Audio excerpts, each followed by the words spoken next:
from a big view of it, we're all the same, but then from a little view, if you look at every little aspect, we're all different. And so Lana, looking at the Brown versus the Board of Education and Plessy versus Ferguson, you were able to bring some foundation in reference to separation of the races and et cetera.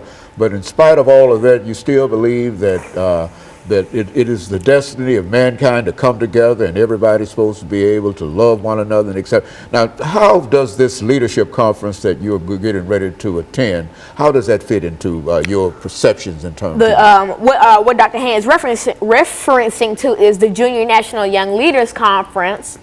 And that is a conference that I was nominated to attend and that I'm going to attend this June of 2014, this summer.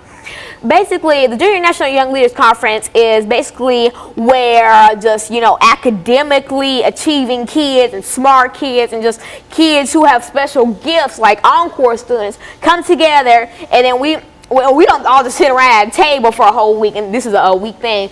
We go around Washington, D.C. and learn about this as our living classroom, because we get to learn about our different races and our triumphs and all this and our and just all these beautiful things, and it gets to really inspire who we are. And I'm glad that this has been established, because this is really inspiring kids to just move forward instead of just being how they see on TV or on BET. It's inspiring them to be themselves and to be a future leader. Well, Alana, do you think that many children, young people your age, understand what you were talking about in terms of separation and segregation and et cetera?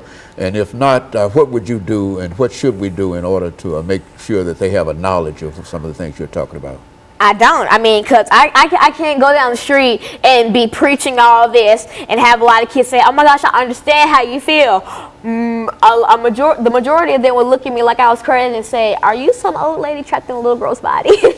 But really, the reason I'm on here is to just get the word out, to basically spread to kids my age and to people your age and to people everybody's age that, hey, I mean, if I'm a kid doing this, then you could be so-and-so doing this, because this is possible. And you know what? I want to be a future leader, and so I'm trying to mold other smaller kids or maybe even bigger people to be future leaders with me. Okay, very good. And Lana, let me say over the last 15 or 20 seconds that we have here that we certainly appreciate that information, and we encourage you and encourage others to continue your thought in reference